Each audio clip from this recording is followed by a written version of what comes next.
புல் Moon sale காலை 9 மணியிலிருந்து இரவு 12 மணி வரை ஆகஸ்ட் 27 ஒரு நாள் மட்டும்.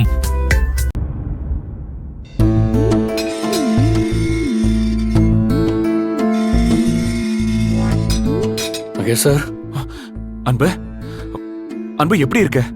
உண்மையா சொல்லணும்னா நல்லா இல்ல சார். மனசே சரியில்லை, ஒரு மாதிரி பதட்டமாவே இருக்கு. அதான் என்ன ஏதுன்னு புரியல. நீங்க என்ன சார் திடீர்னு என்ன பார்க்க வந்திருக்கீங்க? கேஸ் விஷயமாவா? சத்யவதி மேடமும் வந்திருக்காங்கன்னு சொன்னாங்க. வந்திருக்காங்க அன்பு. ஜெயில் சூப்பரிண்டெண்டன்ட் கிட்ட பேசிட்டு இருக்காங்க. சார், ஆனந்திட்ட பேசுனீங்களா? நாளைக்கு மனு போடுற நாள்னு இன்னைக்கு வரலையா? நீங்க இன்னைக்கு வந்திருக்கிறது அவளுக்கு தெரியுமா சார்? அவ வரேன்னு சொல்லலையா? நாளைக்கு வருவாளா சார்? என்ன அன்பு, வருவாளான்னு இத்தனை தடவை கேக்குற? வரமாட்டான்னு நினைக்கிறியா? உனக்கும் அவளுக்கும் ஏதாவது பிரச்சனையா அன்பு? சண்டை போட்டீங்களா? சண்டையா? ஏன் ஆனந்தி கூடயா சார்? அவ எனக்காக பல பேர் கூட சண்டை போட்டிருக்கா சார். அவ கூட போய் நான் சண்டை போட வேணா? உனக்கும் அவளுக்கும் எந்த பிரச்சனையும் இல்ல அன்பு? ஷியோர் தானே? சார், ஏன் சார் திரும்ப திரும்ப இதையே கேக்குறீங்க? ஆனந்திக்கு என்ன? அவ ஏதாவது சொன்னாலா சார்? அவ நல்லா தானே இருக்கா சார்? சொல்லுங்க சார். அவ எங்க இருக்கான்னு தெரிஞ்சாதானே நல்லா இருக்காளான்னு சொல்ல முடியும்.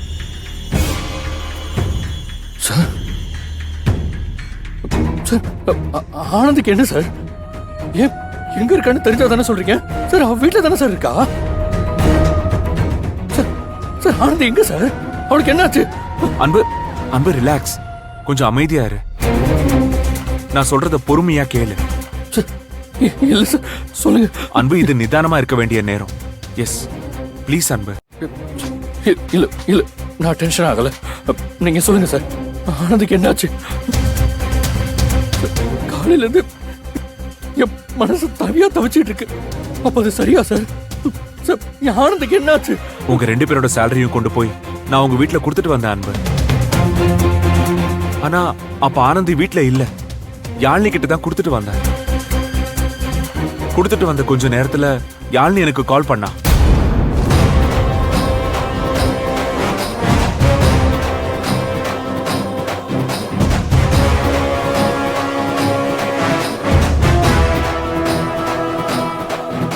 சார், இல்ல சார், அப்படி நடக்க சான்ஸே இல்ல.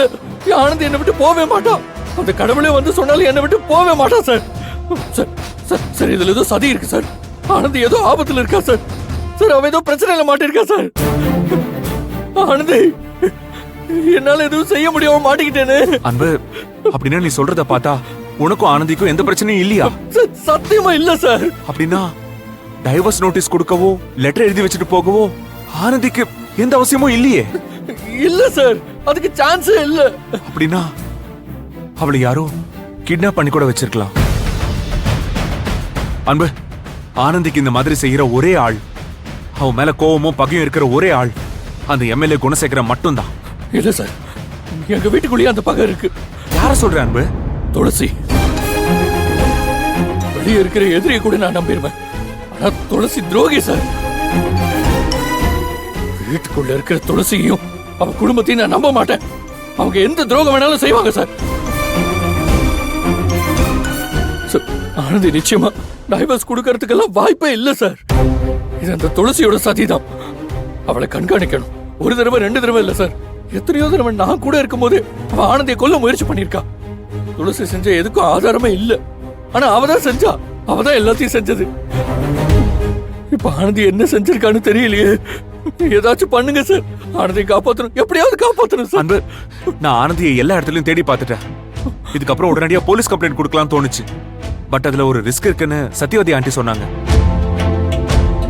ஆமா அன்பு, நீ சொன்ன மாதிரி துளசி தான் இதெல்லாம் செஞ்சிருக்காளா இல்ல வேற யாராச்சும் செஞ்சிருக்காங்களான்னு நமக்கு கன்ஃபார்மா தெரியாதுல்ல. உன்னை எமோஷனலா பிரேக் பண்றதுக்காக யாராச்சும் பண்ணிருக்கலாம். இல்லனா இப்படி ஒரு விஷயம் நடந்திருக்குன்னு உனக்கு தெரிஞ்சா அதை வச்சு உன்னை எமோஷனலா ட்ரிகர் பண்ண கூட இது செஞ்சிருக்கலாம்ல.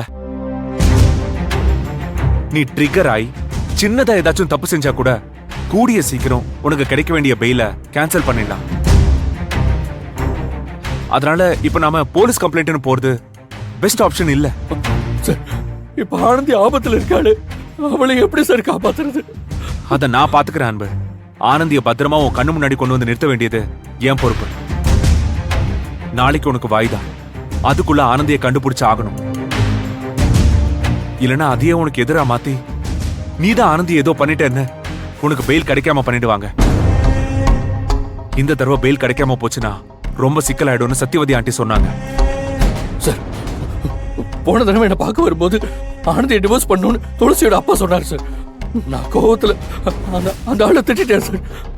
அந்த கோவத்துல அந்த ஆள் கூட சேர்ந்திருக்க வாய்ப்பு இருக்கு சார். அன்பு, நீ சொல்றது ஆண்டி சொல்றதுன்னு எல்லா பாயிண்ட்ஸையும் மனசுல வச்சுக்கிட்டு நான் ஆனந்தியை தேடுறேன்.